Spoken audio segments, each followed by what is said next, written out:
এবং আমরা যে খবর পেয়েছি অন্তত 3 জনের নিহতের সংবাদ আমরা পেয়েছি, যাদের মধ্যে 2 জন ঘটনাস্থলেই নিহত হয়েছেন এবং একজন ময়মনসিংহে নিয়ে যাওয়ার পরে হসপিটাল নিয়ে যাওয়ার পরে মারা গিয়েছেন।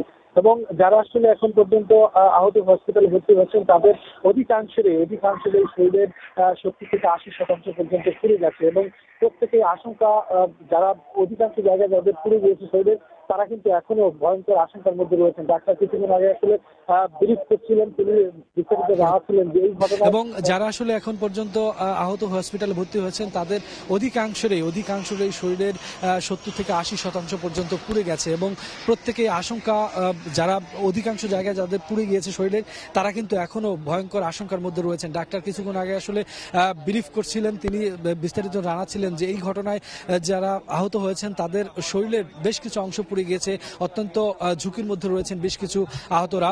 এবং এখন পর্যন্ত তিনি বলছিলেন যে 60 জনকে ভর্তি করা হয়েছে, আরো অনেকেই আসছেন। আমরাও দেখছি ঘটনাস্থলে এই মুহূর্তে রয়েছে, তৎপরতা কিন্তু অব্যাহত রয়েছে। ম্যালেস্টন অ্যাম্বুলেন্সগুলো কিন্তু একের পর এক এখান থেকে যারা গুরুতর আহত রয়েছে তাদেরকে আশপাশের যে হাসপাতালগুলো রয়েছে, বিশেষ করে বাংলাদেশ হাসপাতাল, কুয়েত মৈত্রী যে হাসপাতালটি রয়েছে, সিএমএইচ সহ অন্যান্য হাসপাতালে কিন্তু এখানে ভর্তি করানোর জন্য তাদেরকে দ্রুতগতিতে নিয়ে যাওয়া হচ্ছে।